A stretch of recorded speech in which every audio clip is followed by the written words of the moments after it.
Welcome to the deep dive.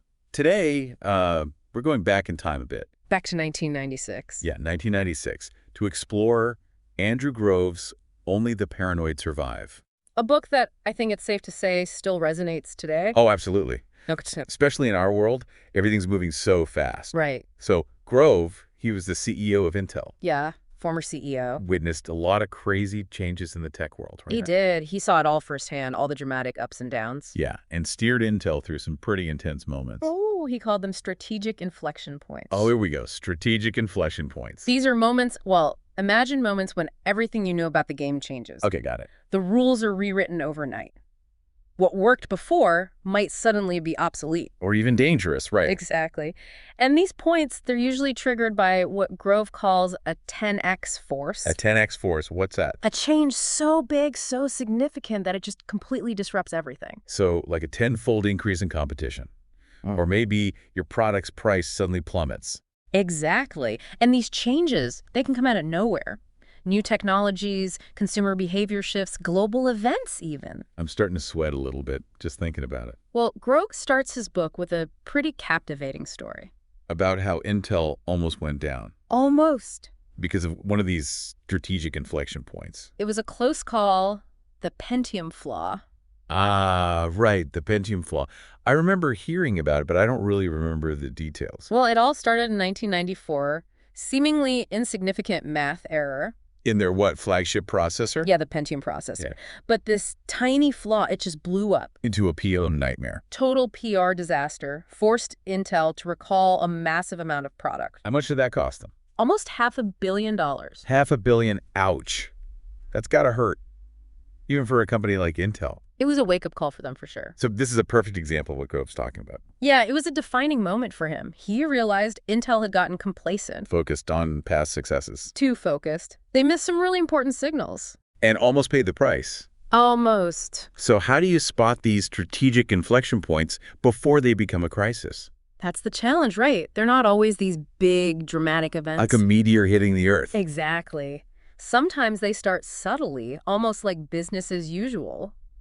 But with a bit more pressure, maybe. Yeah, or a few unexpected hiccups. So how do we tell the difference? Grove uses this analogy of sailing. Okay, I like analogies. So imagine you're sailing and the wind shifts. Okay, I'm on a boat, wind shifting. You might not notice at first, but if you keep sailing in the same direction... You end up lost. Completely off course. Okay, that's a good one. So how do we avoid getting lost at sea, so to speak? In the business world, I mean. Grove, he emphasizes staying connected to the periphery. Periphery. The edges of your business. The parts furthest from, the executive suite. Okay, so like sales, customer service. Exactly. Even middle management. Yeah. These people are often the first to detect those subtle changes in the market. Because they're dealing with customers every day? Exactly. They have their finger on the pulse of things. That's a valuable resource. It is. And Grove has a name for these people. Cassandras. Like the Greek myth. Exactly. People who see the warning signs early on, but often get ignored. Because nobody wants to hear bad news. Pretty much. It's the classic kill the messenger syndrome. Oof. It makes you think, how many brilliant ideas are just shut down because companies aren't listening? A lot, probably. Leaders need to create an environment where these voices are heard. Okay, so how do you do that? How do you build a culture where it's safe to challenge assumptions? Grove is very clear about this. You have to encourage debate. Even if it means disagreeing with the CEO. Especially then. You need diverse perspectives. Yeah. You need to be willing to hear the bad news. Even when it's uncomfortable. Absolutely. That's how you avoid getting blindsided. So what are some real-world examples? Companies that didn't adapt and, well, paid the price. Think about Walmart. The arrival of Walmart just crushed a lot of those small-town retailers. Yeah, that makes sense. Their scale, their efficiency, it was just too much. Right. Or the silent film industry. They struggled so much to adapt to talking pictures. They were clinging to the old ways. Clinging for dear life, even as the market was changing right before their eyes. It's kind of sad, in a way. It is. It's a reminder that even giants can fall. So what can we do? How can companies, or even individuals, not just survive, but thrive in these times? Well, the first step, according to Grove, is just acknowledging that something is different. Sounds simple enough. It is, but it's often the hardest part. People, organizations, they cling to what's worked in the past. Even when it's not working anymore. Exactly. But to navigate these inflection points, you have to let go, Let go of the past. embrace a new reality. Easier said than done, I'm It sure. is. He also talks about creating a new industry map, New industry map. understanding how the landscape has shifted, where the power lies now. Who the new players are, the new rules of the game, Exactly. You have to realize the old assumptions might not apply anymore. and change your strategy. It sounds like a mental shift more than anything. It is. It's about internalizing those changes, not just understanding them intellectually. And that's where the real challenge comes in, right? You got it. People get attached to the old ways of doing things. Change is scary. It is. And Grove, he doesn't sugarcoat it. He says navigating these inflection points can be messy. Emotionally charged. Absolutely. Tough decisions, internal struggles. Letting go of what's familiar, even when it hurts. Exactly. It's not easy. That puts a lot of pressure on leaders, doesn't it? It does. They need to analyze the situation objectively, but also manage the human side of change. How do you balance that? That's a key insight from Grove. He says leaders need to project clarity and confidence. Even when they're feeling uncertain themselves. Especially then, they need to paint a clear vision of the future. And rally the troops. Exactly. He calls it leading with clarity. And he uses Intel's own experience as a case study. Their transition from memory chips to microprocessors. Yeah, back in the 1980s, that was a huge turning point for them. I'd love to hear more about that. What happened? Well, it all started in the mid-1980s. Huh. Yeah, the mid-1980s. The PC market was, it was booming. PCs everywhere. But memory chips. Which was Intel's bread and butter. Exactly. They were becoming a commodity. Prices dropping, competition heating up. Yeah, it was a tough time. Sounds like a classic strategic inflection point. It was. And Intel, they were a leader. Yeah. They were hesitant to let go. Of the memory chip business. It was their cash cow. I bet there was a lot of internal pushback. Oh, yeah. Huge resistance. People build their careers around a certain product. A certain way of doing things. Exactly. And then suddenly you're being asked to abandon it. It's got to be tough, emotionally. It is. Grove actually describes it as a painful, even chaotic process. Arguments. Disagreements. Lots of uncertainty about the future. Sounds like an identity crisis, almost. In a way, it was. And even Grove, he admits he struggled with it. He was attached to the memory chip business, too. It was. He had to confront his own biases, challenge his own assumptions. And ultimately, he made the really tough decision. To shift the company's focus. Even though it meant walking away from a huge part of their identity. Wow. So even the leader who's pushing for change can struggle with it personally. It's human nature. But how did they actually make that leap? What was the turning point? Yeah, what pushed them over the edge? It wasn't really a single moment, more like a series of steps. What'd they do? Grove calls them strategic actions. Strategic actions, okay. Small but concrete steps to demonstrate commitment. Even if you don't have all the answers yet. Right. It's about building momentum, testing assumptions. Showing that you're serious about this new direction. Exactly. Yeah. So for Intel, one of these actions was shifting resources. Away from memory chips. Yeah, personnel, capital, moving it all towards microprocessors. But that meant scaling back a profitable product line, right? It did. It was a risky move. But they had to do something. They saw that microprocessors were the future. And they were willing to bet on it. They were essentially betting on a hunch, but backing it up with action. They paid off. Big time. They became the dominant player in the microprocessor market. And the rest, as they say, is history.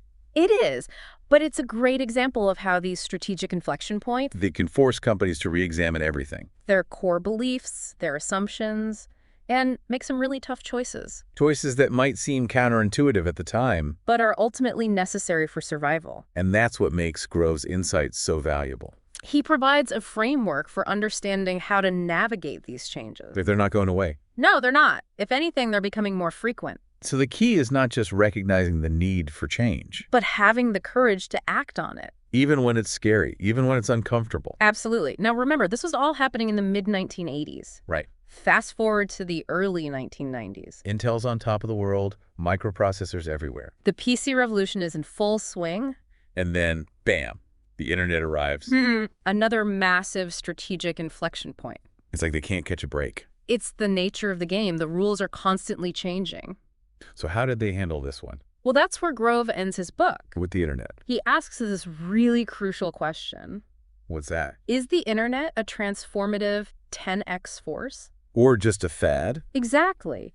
Because back in We're 1996, talking dial-up modems, right? the internet was still pretty new. A Yeah. lot of people were skeptical. They didn't see the potential? Not really. And Grove, to his credit, he's very honest about his own uncertainties. He doesn't pretend to have all the answers, No, he presents a balanced perspective. acknowledging both the good and the bad. Exactly. He talks about how the internet could accelerate the distribution of software. Instead of shipping physical copies? You could just download it directly. Yeah. Much wider audience, lower costs. The whole software industry had to adapt. They did. And that's just one example. He also saw the potential for disruption in media. Newspapers, television, The internet was a platform for new forms of content creation. and consumption. And he was right. The internet has completely reshaped the media landscape. It's still evolving even today. Exactly. And that's why Grove ends his book with this call to action. What's that? Be vigilant, be proactive, adapt or die, basically. Even though the internet's full impact was still uncertain back then, He saw the potential for massive disruption. he was warning people to be ready. He was. It's amazing how relevant his message still is. It's like he was looking into the future. In a way, he was. So, what can we learn from all this? What are the key takeaways for our listeners? Well, first and foremost, change is inevitable. It's the only constant. Exactly. Strategic inflection points are a fact of life, We can't avoid them. so we need to learn to navigate them. Okay, so how do we do that? Grove gives us a few tools. The first one is to stay connected to the periphery. The edges of our business, our lives. Exactly. Talk to your customers, listen to your employees. Pay attention to what's happening outside your bubble.